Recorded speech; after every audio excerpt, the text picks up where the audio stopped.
I will also record dito pa lang sa part na to. So yung before this part, Jay, again, I want you to do the thesis with the original title, Bactericidal Property of Saluyot Biosynthesized Copper Oxide Nanoparticles. Yung original title nila. I'll ask Sir Nico if meron sila nung soft copy nung final defense before itong na hardbound kasi nahilot na ito. Okay? So again, bactericidal property yung gagawin. Yes, Jane. Ma'am, regarding po sa may soft copy, ma'am, ayaw po kasi ibigay nila Kuya Jared, ma'am.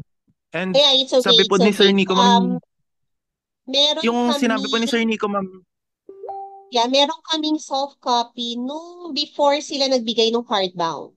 Yung mga panel, I'll try to sige dig po. it up later again, tulad nitong tong video na to. Kasi naka-online ako eh, so meaning I don't have the hard copy at that time. So dapat meron akong soft copy nung Sige po. yung pinapresent nila kasi ano naman din ako. Ang tawag dyan, nakakapag-comment pa. So baka meron. Ma'am, if ever po na inadapt namin yung research nila, ma'am, hindi po ba sila magagalit sa amin, ma'am? Gagalit sila sa inyo. So, kaya that's why I'm suggesting na iba yung plant material na gagamitin ninyo. Sige po, ma'am. So, Good hindi evening, ma'am. kayo magsasaluyot. So, kasi ang gusto ni, nila Ma'am Nancy is we use the same, pero itatama natin ang process. Kasi like this one, ayoko siyang mailabas, mai-contest, something like that. Kasi hindi tama yung naging process. Maganda sana itong research na to since kokonti ang nag-experimental kapag dating ng or RT na courses. Ang tina-target ni Ma'am Nancy dito is maipe-present siya dun sa inyong conference. Nung Good naibigay ito evening po. kina Jared. But Ito then, ma'am. dahil nga maraming loopholes, hindi naman natin pwedeng ilabas. Siyempre, maihaharap naman natin ang pangalan ng CSU and then mali-mali yung ginawa nating research. So, gusto niya lang itama at that time. Pero dahil nga para hindi naman natin gagayahin, hindi niya naman talaga gagayahin kasi hindi nila nagawa yung mga parts na gagawin ninyo. Like Hello, ito, they ma'am. boiled down to antibacterial activity na lang. If you saw yung hard copy, itong binigyan niyo ako ng copy, I got it from dun sa table ni Ma'am Lily. Ay, hindi nakikita. Yan, medyo makapal. So, ang final title nila is antibacterial activity. Pero ang gagawin ninyo, you will stick with the bactericidal activity. The original, yung OG na title nila na hindi nila nagawa. Kasi hindi naman talaga nila tines ang bactericidal property. Ma'am? Ma'am, Yes? narinig. Ayun. Ma'am, naririnig po ba kami? Ako po si Kenneth, ma'am. Yes. Sorry po, kakauwi lang po kasi galing duty. Ma'am, may clarification lang. Bali po yung gagawin namin, technically, adapt po namin yung study nila Kuya Jared, pero ang mangyayari po, papalitan po namin yung plant extract and then meron po kaming idadagdag na yung sinabi niyo po na yung sa UVV po, para additional Hindi, process para po. Kenneth, bali marami kayong gagawin na based dun sa Apo, ma'am. original dapat na gagawin nila. Apo.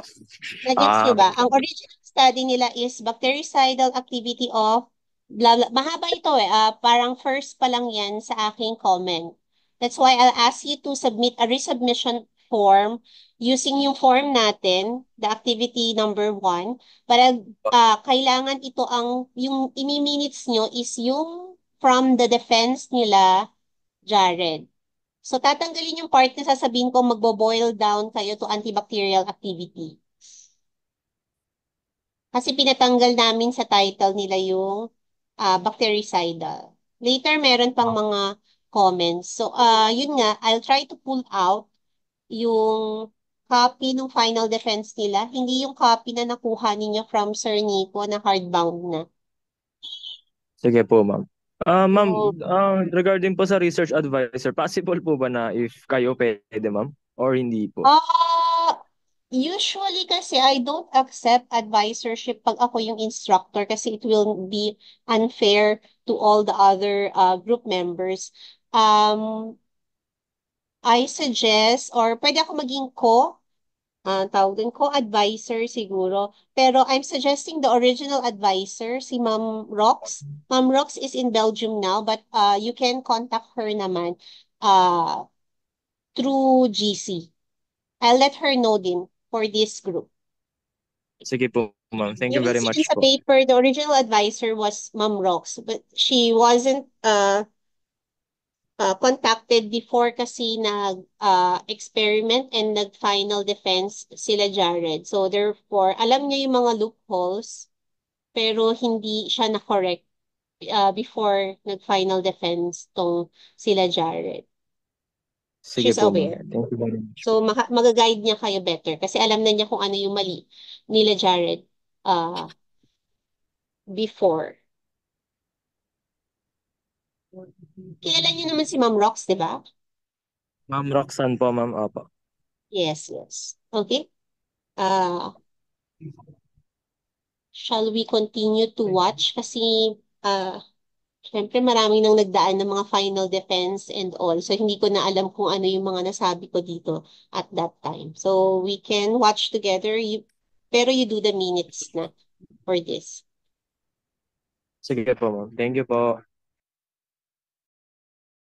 Activity of saluyot biosynthesized copper oxide nanoparticles against Klebsiella pneumoniae and Pseudomonas aeruginosa.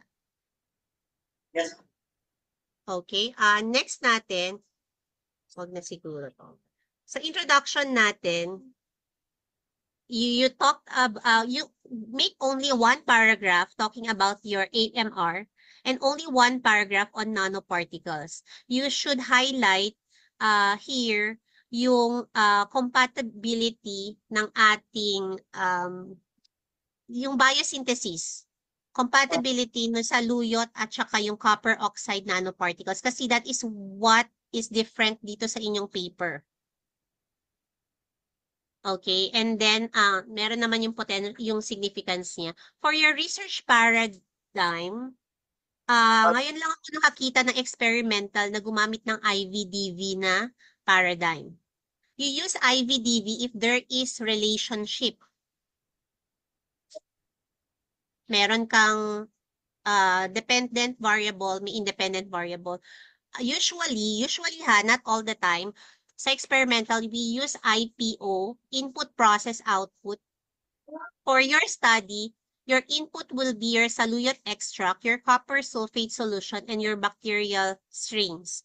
And the process would be the biosynthesis of your saluyot copper oxide nanoparticles, the preparation of your treatments, and your antibacterial testing. And the output would be the characterized copper oxide nanoparticles using yung absorbance nyo and functional groups sa UV-Vis and your FTIR and your zone of inhibition. Hindi po ba siya para magiging pareho lang po kung check natin yung sa may conceptual framework? No. It's different. Iba ang conceptual framework kasi Iba ang conceptual framework sa research paradigm. So bali, ang gagawin po namin is we can make IPO, then parang table lang din siya, ma'am. Ganyan lang siya, tapos arrow, Arrow. input, process, tapos isa output. IPO is not a table, ha? You can browse yung ibang mga thesis dyan na mga experimental. You will see how it looks like. Hindi siya table. It should have an arrow. Sige. Thank you po, ma'am.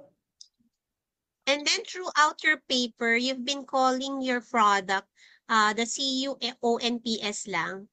What's important dito, yung important part or critical part na ginawa nyo dito is you synthesize yung copper oxide nanoparticles, yung tinatawag yung CUONPS dito with saluyot. That's why we call it sa title nyo, saluyot biosynthesized copper oxide nanoparticles. Or you can call it saluyot copper oxide nanoparticles. So, throughout your paper. And then, sa paper nyo kasi, and sa title, hindi nyo sinabi kung anong part ng saluyot ang ginamit ninyo. Yeah? What? Buo po.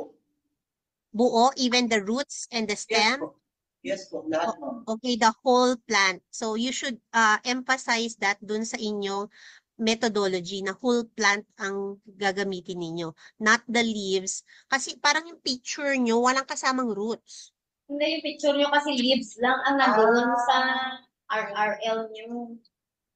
And Ay, hindi oh, rin Siyempre, pag nakastate magbasa sa ka, methodology. natanggal yung ugat. actually, pati doon sa wala nga, stem yun is. Meron po Or- kasing picture na nilagay, ma'am. Sabi po kasi ni Ma'am Roxanne, can we not make this kasi po kasi nakagano'n kasi yung mga like yung buong saluyot. Yung big ng saluyot Sa talaga. mukha mo na. Eh, Yun ang picture na Sa parang tuwi. maghanap na lang kami sa linaw. Marami naman doon. Okay, for your RRL, you have no RRL on the antimicrobial property of saluyot alone. But you have an RRL that your copper oxide nanoparticle has itself antimicrobial activity. Why did you use sterile water as your negative control? Where in fact you know that CuONP itself has antimicrobial activity. You know the negative control, anak. Negative control, you have everything except your kung ano yung inad nyo doon sa saluyot. So, pwedeng saluyot lang yun na extract ang nakalagay doon or copper, yung inyong copper oxide. But you can have negative control 1, negative control 2. So, you compare kung saluyot lang ang andon or kung copper oxide nanoparticle lang ang andon. Not your sterile water. You will not use sterile water as a negative control for this type of study. Na-understand nyo ba yung critical part na yon? Yes po. And- We actually included po dun sa recommendation. Yeah, but I don't know kung papayag si Ma'am Rox na I don't know, message ko naman na siya regarding Opo, this siya po one. siya ma'am yung nag-suggest sa amin. Yeah, I told her naman kung ano to kasi like we will be signing sa book niyo. So both of us are experimental mammals. So it would be a reputational risk if we sign your book and then hindi siya written properly or done properly. May mga critical loopholes na ganito. And then for your methodology, marami kayong will be pa rin. So magagalit si Ma'am English critic nyo dyan, si Ma'am Pauline. So baka gusto niyang gawin ulit, kaya naka-future tense pa ito. Yeah, nag-propose pa lang sila. Oo, kaya can you double check that? And then sa lokal ninyo or locale, Ma'am Pauline, paano ba pinopronounce yun? Lokal, locale. Local. Likewise Local. with rational. Lokal, 'di ba? So sige, noted. So sa lokal natin, yung inyong place of finalization, ang dami namang lugar ang place of finalization ninyo. So ang place of finalization natin is the writing part. So saan kayo nagsulat? That is where you will put that. And then sa FT, UVVs is okay. Simply characterization ang ginawa nyo dito. Sabi mo nga, chinek ninyo only yung absorbance ng copper oxide. Opo. Chinek nyo yung absorbance ng copper oxide. So, that means your discussion and in your interpretation should be around that part na ginawa niyo to characterize na successful yung biosynthesis ninyo na andun si copper oxide. Meron ba kayong standard na ginamit for your UVVs? Yung pong yung sa may related literatures. Kasi ang pinrovide lang po sa amin ng SILAS yung different trends lang po at nanometers. Yes, so meaning itong inyong graph 1 should have side by side kung ano yung meron sa literature na graph dapat ng copper oxide. Anong part yan, Ma'am? Page 35, yung kanilang first na graph doon. Sa results na yan, ma'am. Yes, ma'am, sa results na tayo. Page 35. 35. Kung sa when you say it's because usually when we do UVVs, you will be the one providing yung ating copper oxide so that makikita nyo side by side kung ano yung absorbance and nung Ma'am, copper ayan po. oxide. Nandyan yun, ma'am.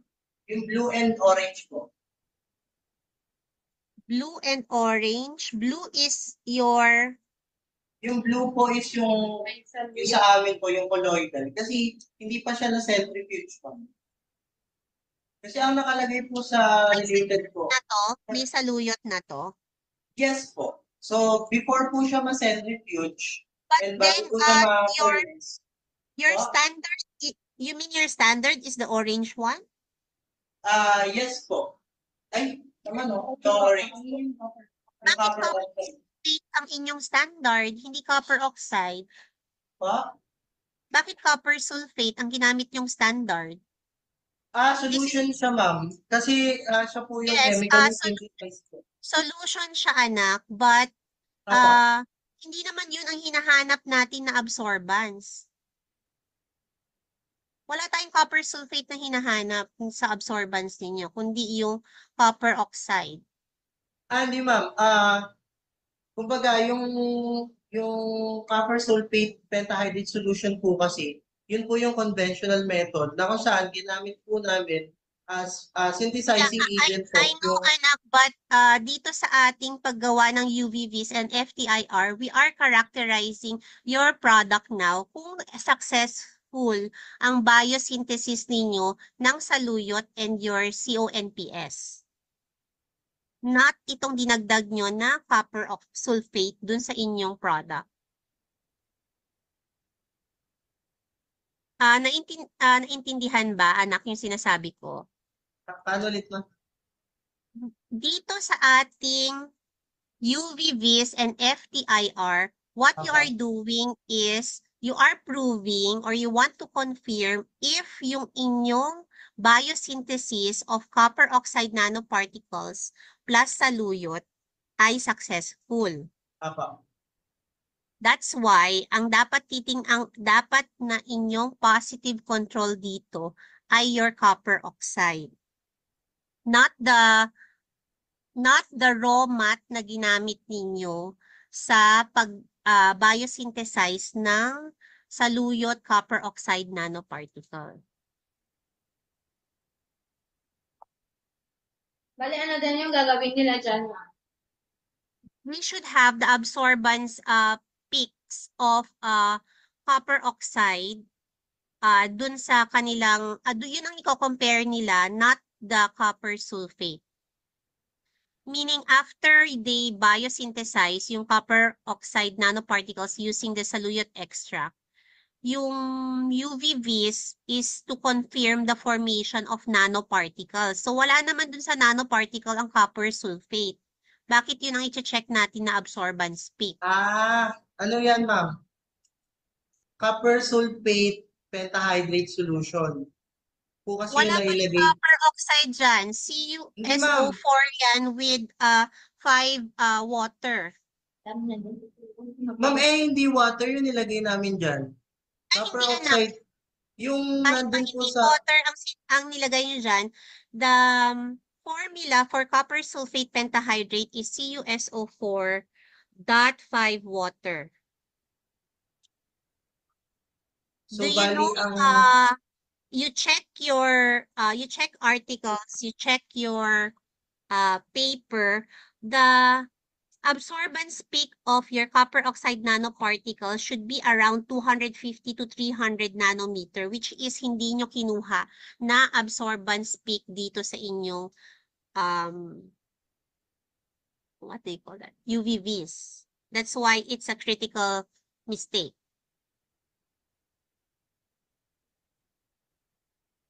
May I know kung nagigets ba? Ano po? Ulit. Ma'am Krisha, nagigets po ba? Ma'am?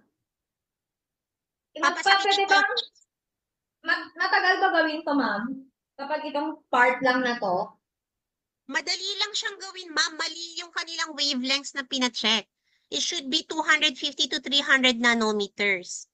oo Kasi nga. ang chine-check nila if meron ba talaga or successful sila na form yung nanoparticles, Yes, yung ma'am. copper oxide Mali yung nanoparticle. ginamit nila na yung copper sulfate, di ba? Mali yung ginamit na copper So, sulfate, mali yung absorbance nila, yes, ma'am. ma'am. Bali magra-run ulit sila. Yes, ma'am. Or tatanggalin itong mismong UVVs na nakalagay. Oh. Magra-run o tatanggalin? Tanggalin. Kasi, Oo, tanggalin. hindi, kasi kung madali lang naman gawin ito, pero may Hindi process kasi pa ma'am, may yung, biosynthesis. kasi ma'am, yung yun po kasi sa kalam, hindi kasi kami ma'am pwedeng mag-hands sa process. Eh, Oo, talaga kasi syempre yung gamit. So, Ma'am Jinky, ano namang best na suggestion mo po?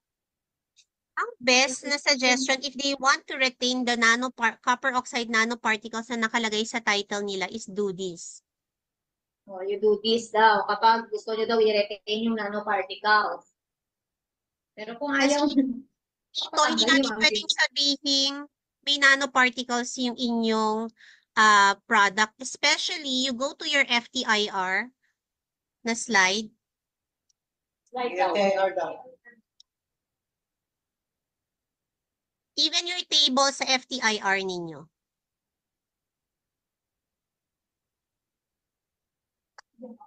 Sa tayo. Yun o. Okay, the confirming stretch here or bond for your FTIR that you are successful na meron kayong nanoparticle is the CUO stretch, which is you don't have in your FTIR. Meron ba kayong CUO copper oxide stretch bond?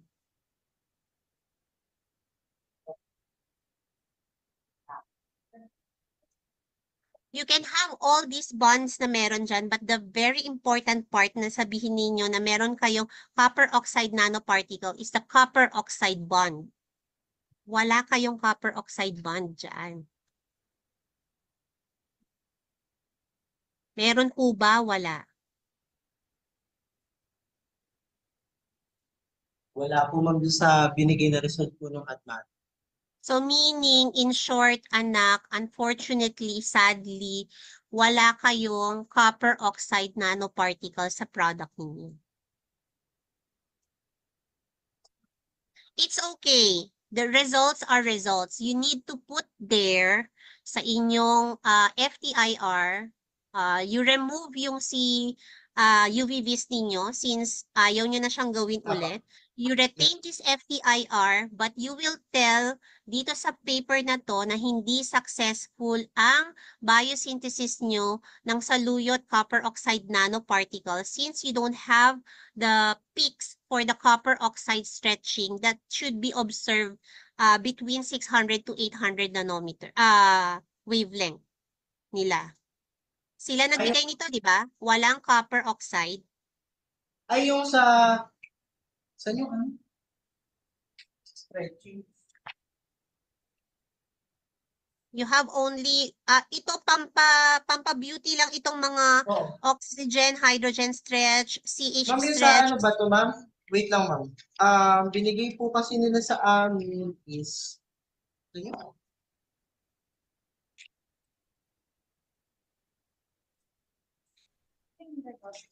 sa FY. Yung binigay po kasi nila ma'am sa amin. Ito. Ayan. Yung binigay nila sa amin ma'am is, ito, yung may mahaba din na fingerprint regions. So hanggang 620. Yung fix po ma'am niya na receive po. So hindi po kasi namin siya in-interpret kasi kami din po yung nag-interpret nung particular fix. Since ang sabi naman po sa amin sa DOST ni Ma'am ni Ma'am Sam na yung peaks daw po yung mostly ang na-identify daw po is yung ganito. Yung mga malalaking po initial results. Ngayon, if we try to understand daw po yung more complex, so titignan natin yung fingerprint regions. Which doon sa fingerprints naman po, meron siyang peaks hanggang 612.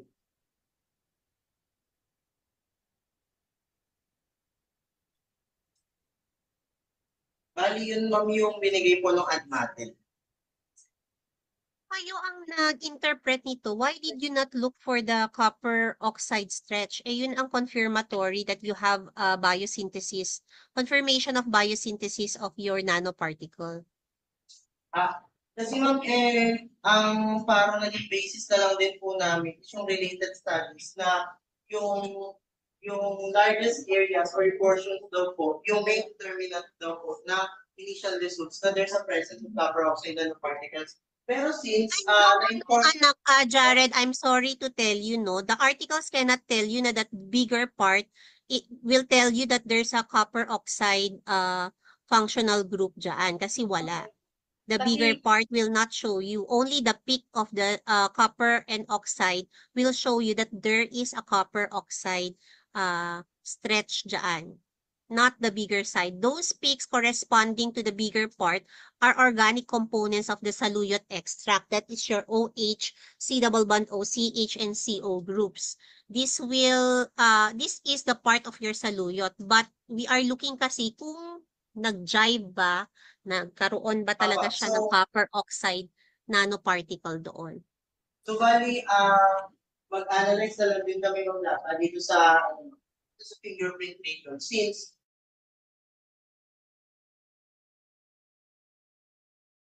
nag-falls down naman po siya, ma'am. Look forward na lang namin dun sa specific fingerprint regions. Then mag-base kami, ma'am, sa related bits para kahit pa paano, na-save pa din yung copper oxide if there's a presence.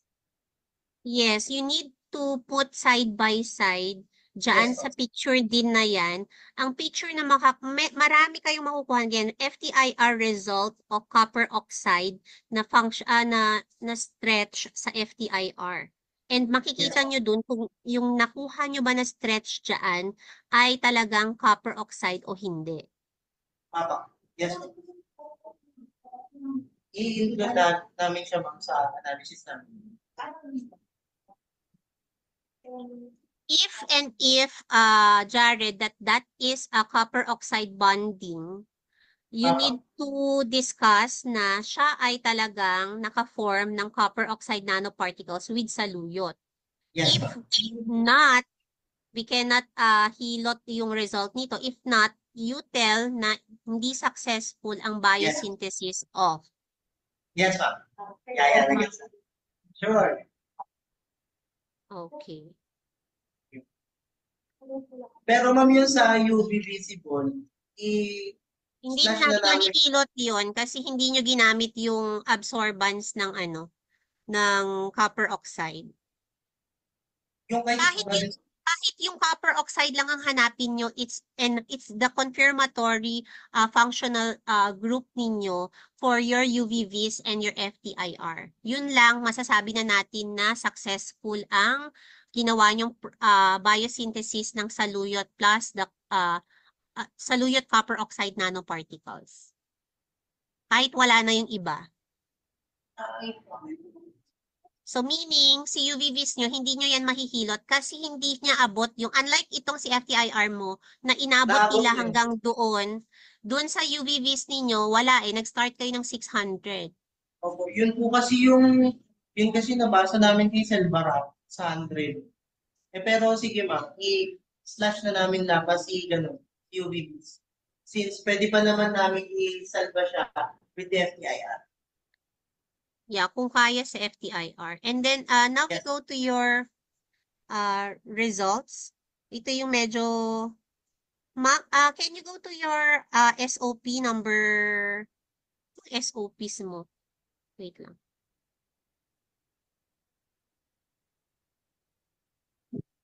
Yan, determine the properties not properties ito, anak.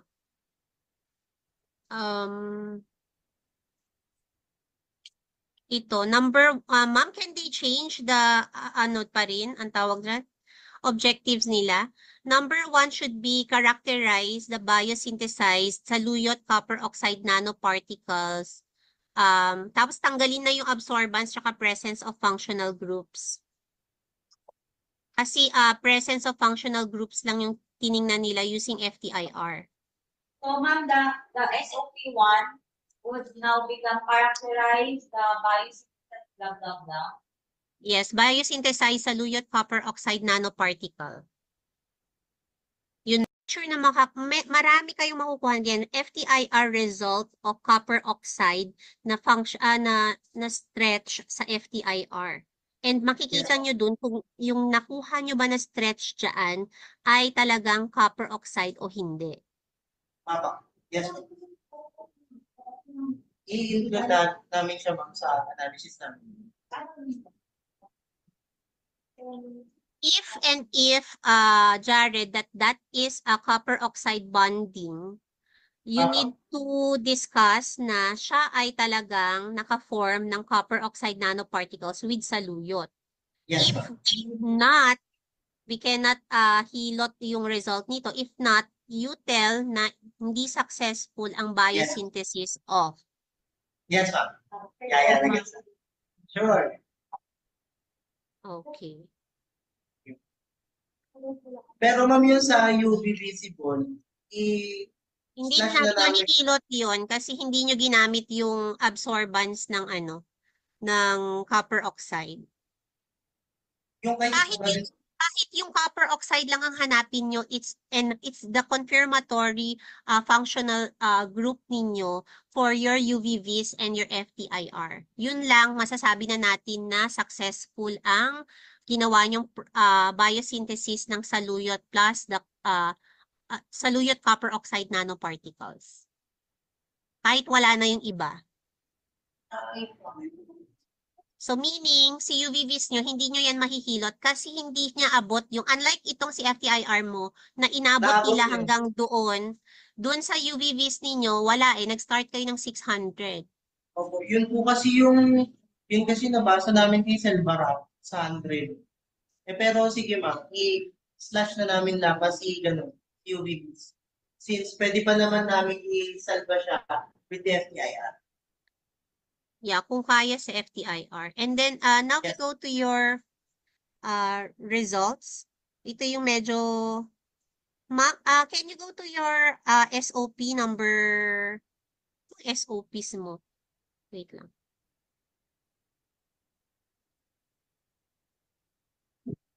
Yan, determine the properties, not properties, ito anak.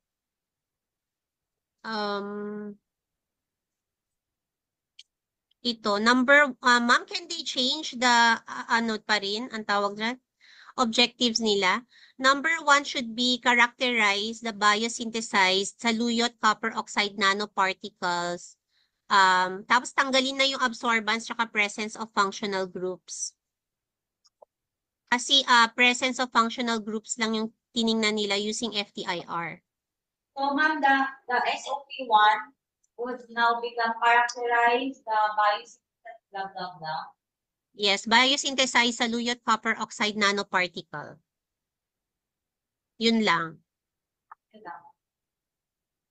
You can put sa definition of terms nila yung characterization nun, which is looking into presence of functional groups using FTIR. Yes. Then number 2, determine the zone of inhibition of saluyot extract biosynthesized copper oxide nanoparticles using the following treatments. So, asa na itong number 2 natin? Number 2 would be this one. Itong table 3 nyo should be table 2.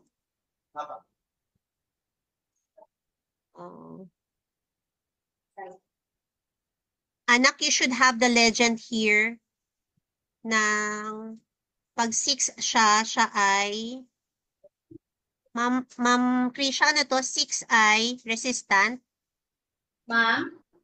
Di ba merong ganun na ano to, si zone of inhibition? Pag 6 are resistant, Ah, and then may Yes, ma'am. range Yun siya actually ng, din yung gusto din namin itanong kasi yung sinecheck nila, di ba, yung antimicrobial property ng pneumonia, yeah, tsaka ganun, ay, ng saluyot, ma'am, against pneumonia, ganun. Nagtataka din yes kami, po. di namin alam kung ano, kasi nagtatanungan din kami ni Ma'am Pauline kung paano, gusto namin itanong kung effective ba na maging antibacterial yung tawag dito, yung saluyot, ganun.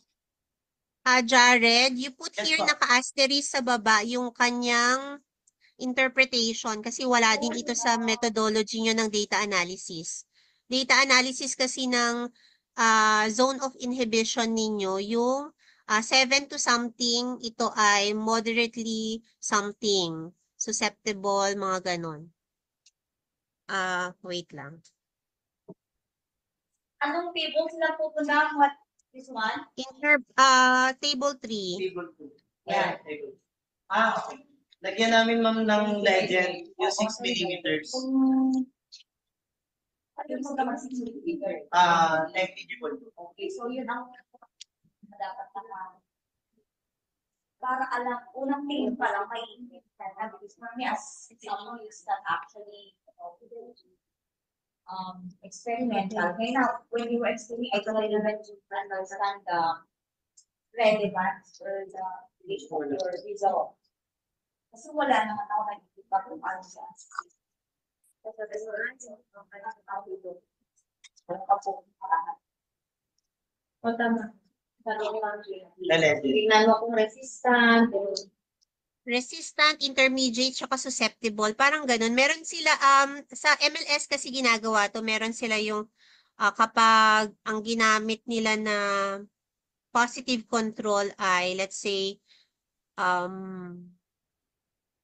penicillin, susceptible siya kapag greater than or equal to 29 millimeter, intermediate pag 21 to 28, tapos may resistance sila na lesser than or equal to 20. So, dito usually 6, tapos meron tayong 7 to 9, tapos merong 9 to something. Meron yan, ang dami nating antibacterial na papers dyan. Ma'am Jinky, Yes, tama ba ma'am. na yung ginamit nila dito yung sterile water, yun? Ma'am, mali siya pero we cannot do anyhow. Ano na lang daw nila Jared sa kanilang So, ganun kasi di ba dapat yun, ma'am? Or depende? Okay. saluyot dapat ito or yung kanilang copper oxide nanoparticle. Yun nga. Pero ilalagay nyo yan, Jared, sa inyong limitations and recommendations na lang. Okay po. Nalagay naman ako. Ayaw na natin gawin ulit ito. And then, Jared, when you present your table sa itong mean zone of inhibition, dapat pareho ang kanilang significant figures. Like itong 30 millimeters nyo, 30.00 ang ilagay nyo. Kung gusto nyo talagang 2 decimal places yung nakalagay. So that it's easier to see. Then remove the millimeters na dyan, you put it na lang dun sa taas na millimeters yung mga yan. Yes.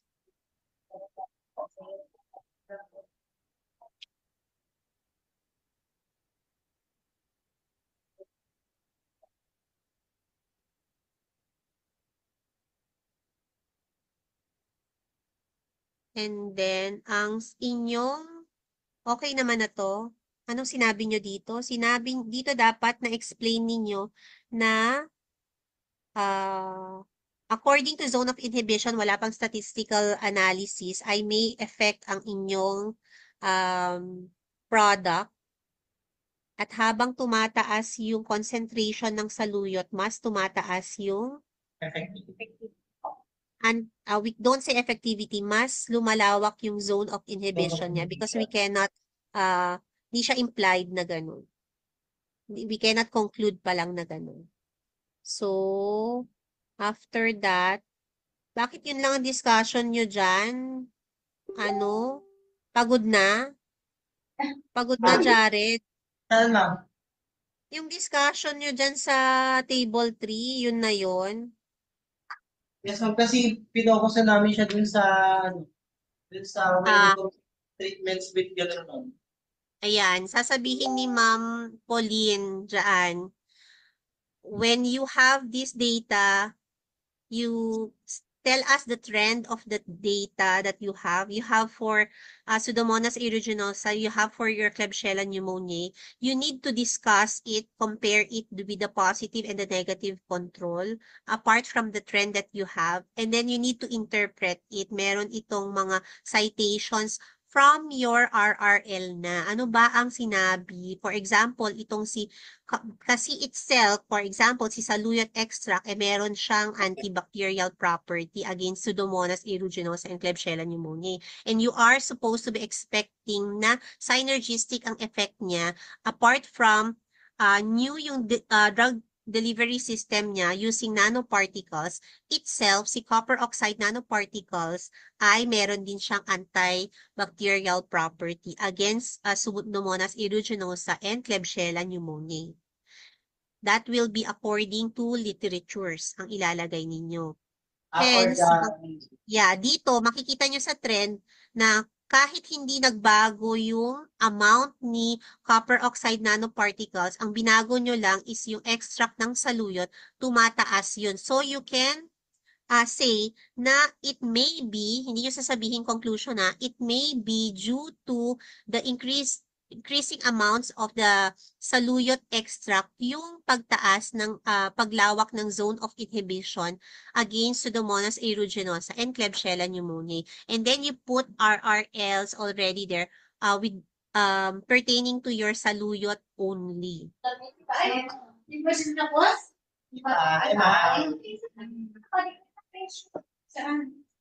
Hindi tatak na naman yan eh. Ito kasi sa presyo. Ay, sa labas. Oo, kasi presyo.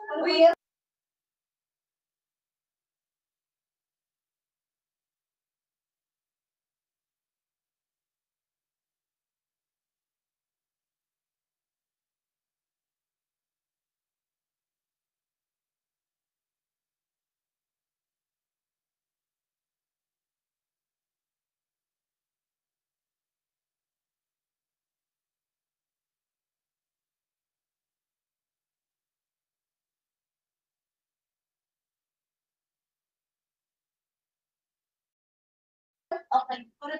Ma'am Ginny, dumating kayo si Ma'am Nancy, kaya biglang kainay. Si Ma'am Nancy na magtapos dito. Si Ma'am Nancy na magtapos. Ayan, pabigay na. Alam na, ikaw tapos. Yan na? Yan pala. Yan pala? Ano, saan na yung ano niyo, papel niyo? Dami mo pang Nancy. Pagkatlos ko ngayon? Oy, Miss Ila, gusto naman yung mga kabig ko sa garden. Oy, makinig ako naman ng gym ko yun. Ay, ganito na yung sa Green Hills, ha? Ay, and then, Mother, tapusin ko na lang muna ito.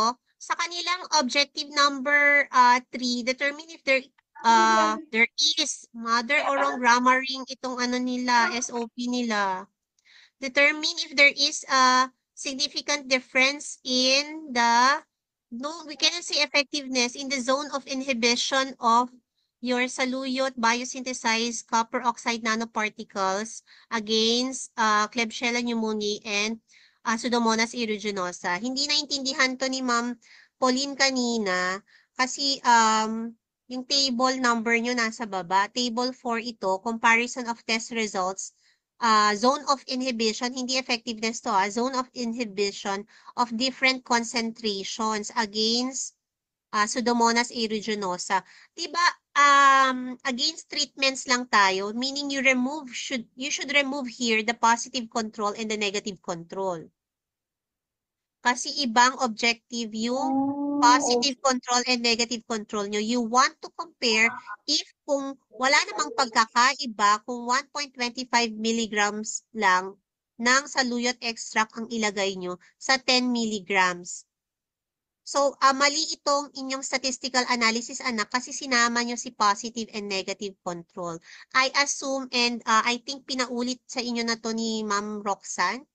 Opo, naulit na yan, ma'am. Kaya po kami nag-post-hoc analysis, ma'am. Yes, but mali pa rin to. Look at your objective. It should be difference in the different concentrations. Wala dito dapat si positive and negative control. Yes, ma'am. So you need to rerun this one showing only itong si concentrations, magbabago ito. Ako yung 4 lang naman. Yung 4 lang. So you got that. So kung ang inyong hindi nyo na ilalagay dito yung highly significant na inference, hanggang p-value na lang, lagyan mo ng asterisk ito. Asterisk showing that it is it is highly significant. And tingnan mo, dapat there's no p-value such as 0.000. It should be lesser than 0.000 ang nakalagay dyan. Kasi you don't know kung gaano kahaba yung 0.000. So, tanggalin yung last column dyan. Anong interpretation mo dito kung pareho pa rin nalalabas na 0.00?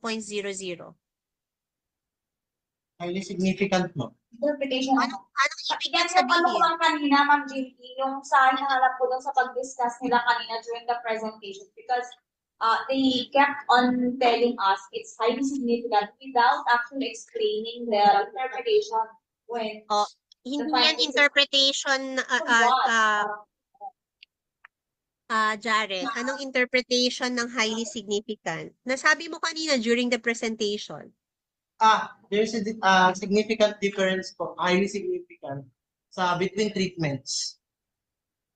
So meaning, ibang-iba si 1.25 kay 10 milligrams.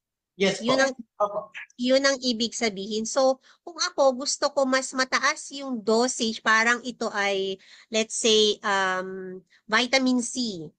Mas gusto ko yung 1,000 milligram na vitamin C kasi mas mataas ang kanyang, let's say, meron siyang antibacterial, mas mataas ang kanyang zone of inhibition compared kung magte-take ako ng 250 milligrams of vitamin C alone.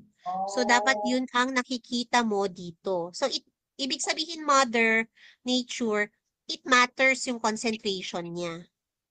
Yes. The higher the better. Yes po. The higher, the better, Mother. Pero meron na namang ilalagay na discussion dito sila, Jared. Kahit Yes, ma'am. maliit lang yung amount ng extract, meron pa rin siyang activity. Compared sa ano yung positive? Yung positive. Tanggalin yun, Mother. Tanggalin yun. Pero wala pa yun dapat dyan, Ma'am. Kasi Yes, hindi pa siya kasama Kasama. sa objective nila. Nasa SO2 pa lang. Ano naman ma'am, pwede na namin siyang maging basis kasi meron naman post-hoc analysis. So bali meron naman comparison between Oo, treatments. pero sabi ng kasi nakasama kasi yung Opo, yung dalawa. Meaning, anak, i-rerun mo rin yung post-hoc analysis na significant ito kasi kailangan nating alamin sino between itong mga concentrations ang significant ang difference nila. So, tingnan natin na yung post-hoc mo, assuming na wala si positive and negative control dito. So, makikita ninyo na si 5 milligrams and 10 milligrams, wala silang pagkakaiba. Wala po.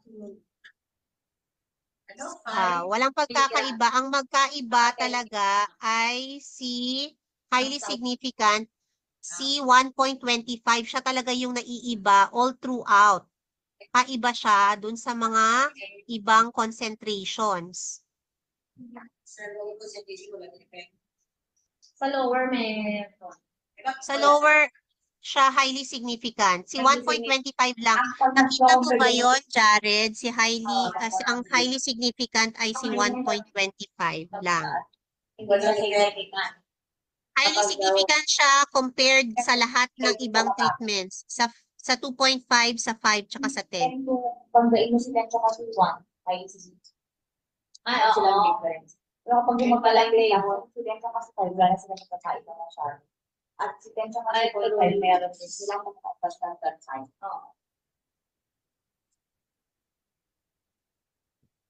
And then you will discuss again bakit si 1.25 ang naiiba sa kanila. Ang may significant difference dun sa other treatments. Kasi kaya ka nga nag-post hoc kasi gusto mong alamin which of the treatments ang meron talagang difference dun sa iba. Oo, bakit? Yun ang bakit ang sasabihin mo doon. You do have discussion bakit here yan? kung bakit. Bakit Yun, nga? yun ang mga dapat nakalagay sa inyong discussion. Hindi, tanong ko na ngayon, bakit? Kasi ma'am, pinag-compare kasi, di ba, sa cost of analysis, meron din siya ma'am sa, sa HSD, para malaman yung sa highly significant difference. Dun sa comparison po between 10 milligrams and 1.25, is highly significant na there's a significant difference between the effectiveness po nga nung sa Ibig sabihin, concentration. mas effective sino? Mas effective po si 10. Bakit natin sa 1.25 ay hindi? Yun nga po, highly significant difference. Ibig sabihin po, malaki o malawak yung pagkakaiba sa effectiveness nila. Jared, yung sagot kay Ma'am Nancy dapat dito, bakit naiiba si 1.25? Ma'am, siya kasi yung pinaka-konti at pinaka-mababa ang zone of inhibition sa kanilang lahat. That's why malaki ang difference nila or pagkakaiba niya dun sa other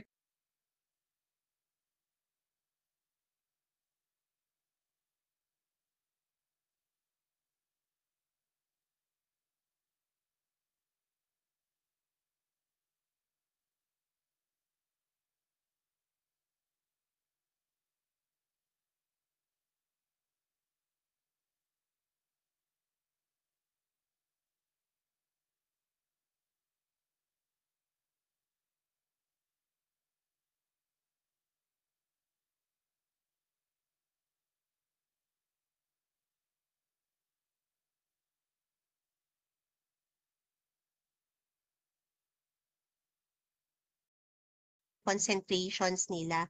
Kahit pa highly different siya kay that means ma'am na kapag ang tawag dyan, gagawa ka ng product na to, you should be using 2.5 at least ang gagamitin mo kasi siya ang walang difference with the 5 and 10. It's no use na gagamitin mo pa si 10 milligrams tsaka 5 milligrams. Since si 2.5 milligrams, wala naman siyang no significant difference naman siya dun sa 10 milligrams.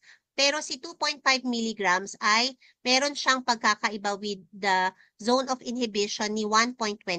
So, mas magiging inferior ang effectivity niya or ang kanyang zone of inhibition pag 1.25 yung gagamitin mo. Jared, nakuha mo ba yun? Yes, ma'am. Yes.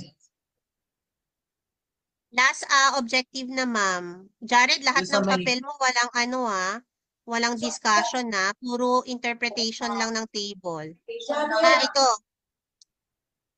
Klebsiella pneumoniae. Ganun din, Klebsiella pneumoniae, tanggalin mo si positive and negative control dito. Kasi pinag-iba ninyo yung objective number 3 and 4. Dapat maglalabas itong si 3A and 3B mo, ito ay para sa number 4. May positive and negative control. Ibig sabihin, missing si number 3 objective mo, yung walang positive and negative control. So, same yung gagawin dito, Ma'am Pauline? Same lang? Apo. So, tingnan mo to. Maling-mali to kasi ang magpapakita na highly significant yung positive control. Yes, ma'am? Uy, tinatanong ako pa muna. Ma'am Jackie, si Ma'am Nancy daw muna. Sige, ma'am. Sige po. Sige po. Kasi hindi ko maintindihan. Yung kapag sa 10, at binigyan mo ng 10 extract ng saluyot, highly significant si 1.25. Apo, sa 1.25. Tapos si 10, wala. 10 kay 10 kaysa, yung 5 milligrams na saluyot, si 10 walang reaksyon. not significant. Bakit? Kasi ang statistical difference po kasi na hinahanap natin para masabi na may pagkakaiba is lower than 1%. Lower than 1%. It's a 1%. Hindi, ay gusto ko malaman yung scientific explanation niya. Bakit na sakyan na, the fact na 10 na yung saluyot mo, hindi siya significant, hindi siya nagre-react. Samantala yung 1.25, nagre-react siya. Paano yun? Hindi alam. Yung explain.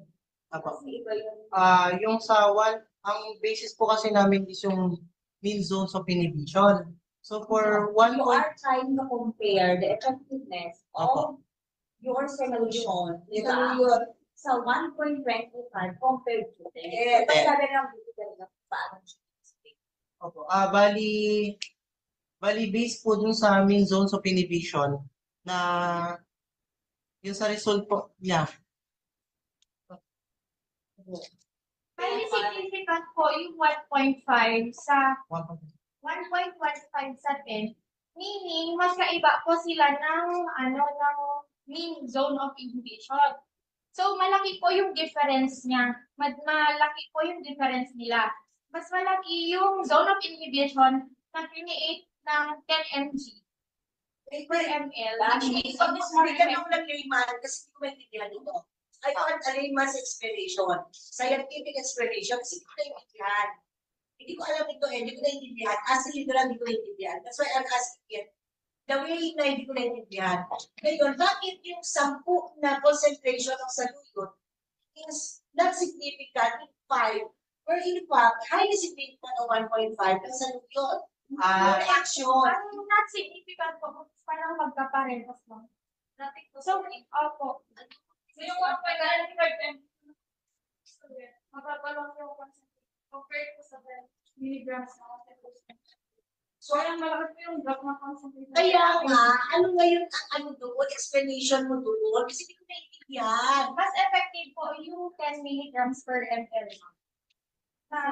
Pinagplano siya sa Pseudomonas aerodromos. Mas malaki po yung dose of insulin. So, you think this meeting not significant and highly significant? Yung reaction.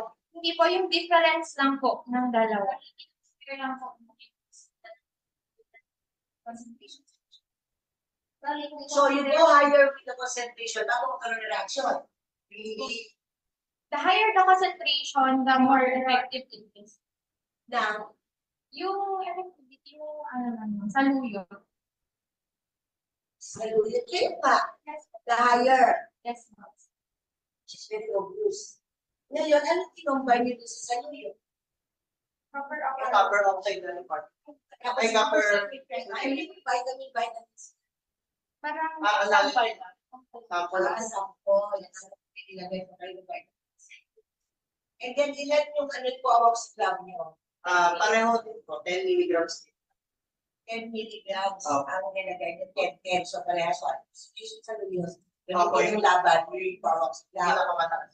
Ano nangyari? So, kung mapapansin dito ma'am, sa positive control natin, highly significant yung difference nila sa effectivity versus the 10 milligrams po no copper oxide nanoparticles na nagawa gamit ng 10 milligrams sa luyot extract. So, bali, ang comparison po kasi na round robin, ganito ma'am. So, siya magtatapat. Kaya nga, So, bali, highly significant ang difference nilang dalawa. Malawak yung difference sa effectiveness. so kailangan ba 10? In short, di ba 27.5? Yun po kasi yung ginagawa, mas yung basis din dun sa laboratory ko sa Philippines. 10, 5, 2.5, 1.2. Kasi highly significant, not significant. Kung malay mo, lang sa 7.5 pa lang yan. Actually, sa ano pa lang po, Sa 5 pa lang, guys, pa lang. Sa Nung sa 5 pa lang, nung sa 5M, pinangga ko sa positive, pakaili pa rin siya, oh. Di ba nakikita yan? ito 5. Oh, pinangga Kaya ko ay, sa ay, positive. So, 5 pa lang ang highly na siya. Pati nga sa 2.5, kasi 2.5 eh. Oo. 2.5 highly na rin siya. Kasi ang parang nangyari lang ma'am, at Sana pa kasi ibig sabihin, si 2.5 pala ng ganyan, ng saluyot, compared sa 10 mg ng Parehas lang. oxidab, pareho lang. based po dun sa zones of inhibition, meron lang siyang significant. So, ibig sabihin, at 1%. Parang Kumpara mo sa 10 eh, dahil sa 7.5. 2.5. 2.5, tapos si positive. Yes. Highly significant pa din siya, ma'am. Kasi, dun sa result niya sa mean zone of inhibition na, dun sa effectiveness, highly significant siya. Kapag nirun mo siya sa statistical. High significant. Kaya yun ang sinasabi namin. Oo, sa 2.5 pa lang meron na. So sana ginawa mo na lang 2, tignan mo kung saan mo magiging nakita. So, baka malay mo sa 2. Bali, yan lahat pa kayo nakagante. Bali, ano po kasi ma'am, sa 10 po kasi parang yun po kasi yung standard talaga for antimicrobial. Actually, sabi nga po meron pang 0.8. Pero sabi ni ma'am, it's parang noon na, ano sinabi po ni ma'am Jamaica, irrelevant na kung nagamit ng 0.8. Yung time po na hindi pa namin alam yung resulta ng zones of inhibition. Kaya medyo nagulat po kasi siya nung lumabas yung resulta kasi malalaki po yung mean zones of inhibition talaga. To the point na ang kabantay po ni positive control is yung 1.25, yung lowest dose. Kaya not significant si 1.25 at positive control kasi similar po sila ng result ng zone of inhibition, 20 millimeters. At 3 trials. Ganun siya ma'am.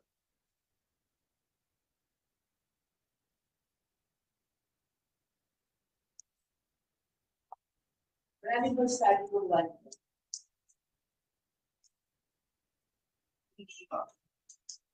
Marami po na. Anong basis? Pwede 1 week yung ano? What week is? Yung sa saluyot po kasi, parang may limited study siya with Pero may antibacterial. nag-study na sa atin. Dahil Actually, parang ginamit ko lang po siya as synthesizing.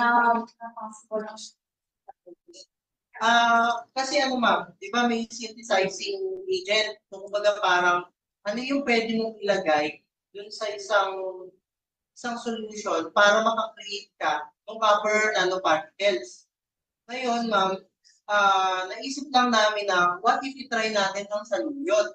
Although ang sabi, ang saluyot, based din sa findings po sa phytochemical screening analysis, yung polyphenols niya, nakalagay nun sa tawag dito, nakalagay yan sa RNL natin. As capable po siya na mag-synthesize, mag-reduce ng copper sulfate pentahydrate into copper ions, which is copper nanoparticles. Kaya lang namin siya ginamit. Kumbaga parang nag-isip lang namin since, parang capable dun sa isang plant, capable siya of producing copper oxide nanoparticles. Why not i-try natin since yung parang basic materials na pwede natin gamitin sa pag-produce ng copper oxide nanoparticles is present din sa saluyot. Bakit po Coamoxiclav po since it's the mainstay treatment. Mainstay treatment ng Pseudomonas na ginagamit pang gamot. Kaya nga, alam niyo, kaso, tandang coamoxiclav na, ang angina ng coamoxiclav, kala niyo ba? When you treat, yung ayang pixela na yan, yung pneumonia na, mag-iba kung ano pneumonia.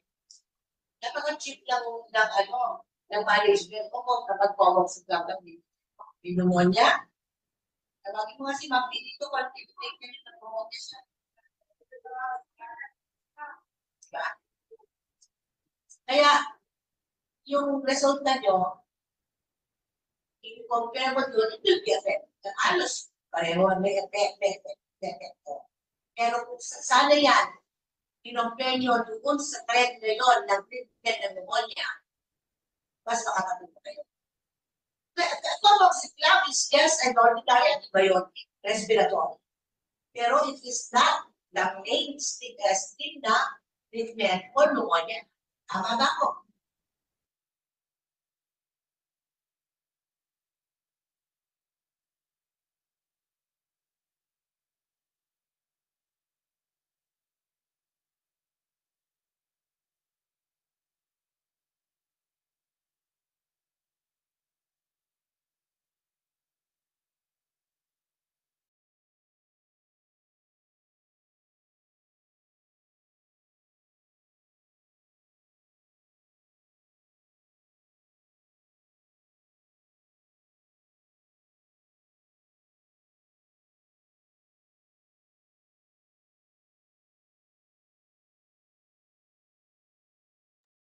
Hello, are you still there, Jave and J. Marie? Yes po, ma'am. Yes po, ma'am. Ah, wait lang ha. Hindi pala na-off yun.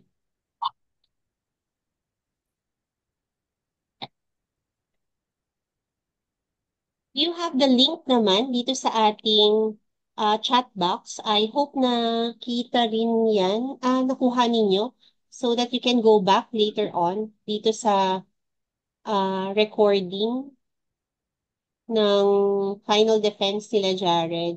So, ang utang ko sa inyo is the paper during that time. So that makita niyo yung sinasabi kong, kasi binago na nila yung papel nila, hinilot na nila yung papel na pinapasa for hardbound. Hopefully malinaw yung mga na-point out na mga loopholes during your defense. May questions ba?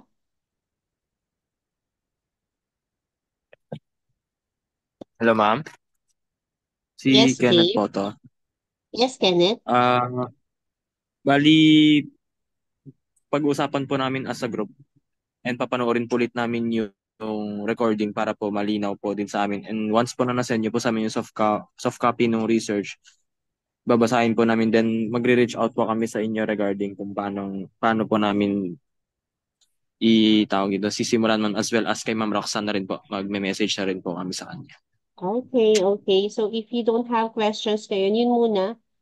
Give the soft copy and then submit a resubmission form so that I can also track kung ano yung mga nandun sa minutes na ipapabago. And then I hope nakita niyo yung mga messages kanina kung ano yung mga Yes, i-retain ma'am. ninyo. Yes, So ma'am. yung sa inyo is hindi natin hihulutin. So you make sure iba yung plant material nyo kasi you're worrying if Yes, ma'am. magagaya yung kina Jared. So don't worry, it's a research Opo. sa recommendations din nila ito na nakalagay. We replicate yung mga Opo, nabasa ko studies. rin. Yes. Opo. Differing lang yung plant We will try to material and gather na lang po also article. yes, and change also yung iba din yung process na gagawin nyo. So, tatamain nyo yung process na gagawin. Okay, so With that, if doon sa there process na yun, are, nagtatanong po kami dun regarding yes, sa process kung paano namin i-administer yung process na yun dun sa magiging plant material na pipiliin namin once na may nahanap po kami. Pero yung come again? regarding dun sa bacteria na, once na may Sorry, mahanap hindi po ko kaming, narinig. once na may Medyo mahanap po mahina. kaming, hello ma'am, once na may mahanap po kaming plant material, yun dun po namin i-apply yung original na study po nila Kuya Jared, no? Tapos as well as yung additional process. Tama po ba? Yes, the Tapos yung original sa na balak bacteria po, nila ma'am, and then the tamang balak. team bacteria rin po ba yung itetest namin, ma'am? The bacteria will differ according to the use of na gusto nyo, saan nyo ba gustong gamitin itong product na magagawa ninyo? Same rin po, ma'am, actually. Ayun nga po, bactericidal po. Yung Yeah, nasabi pero mo anong kanina. target nyo? Like, pang UTI ba to? Pero syempre sa inyo pang mga respiratory Apo, ma'am. infections. Yung in So, connection din po sa field ilist nyo namin. kung ano yung mga organisms that causes respiratory infection so that nandun pa rin tayo sa Hindi na track lang po na kami pang din. RT itong study ninyo. So, we will change Apo. also your title accordingly To the bacteria. that will suit you as respiratory therapy students. Apo, ma'am. Meron pa ba akong itatanong? I think yun lang naman po muna, ma'am. Bali, kaklarify ko lang din po sa ibang group members po namin kasi unfortunately po on duty rin po kasi silang lahat. Kumabol lang din po Okay, ako sa meet. okay.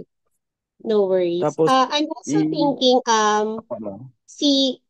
kung magde-decline si Ma'am Rox or mahirapan kayo with Ma'am Rox, advisor niyo siya, but I can also be a co-advisor since I don't know kung ako pa rin ang teacher niyo pag magka-final defense kayo. Baka ako. So, I think it's okay.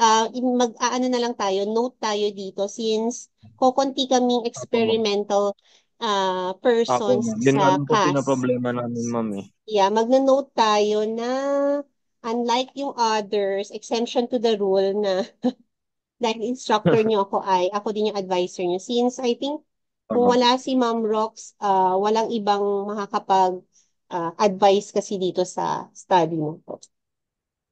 But dun sa Sige po. inyong Maraming salamat listahan po. later on, ang ililista niyo muna si Ma'am Rox/Jinky ang lalagay. Apo, initial lang naman po muna, ma'am. Initial, Ma'am Rox at saka ako ang ilalagay niyo. Or, Sige po, ma'am. and/or Copy po. ilalagay niyo. Okay. Can you open your Thank you very camera much so po. that we can have a final documentation ng ating consultation for today? Mag-ano lang po kami ni Jay, ma'am. Tawagin ka lang po sa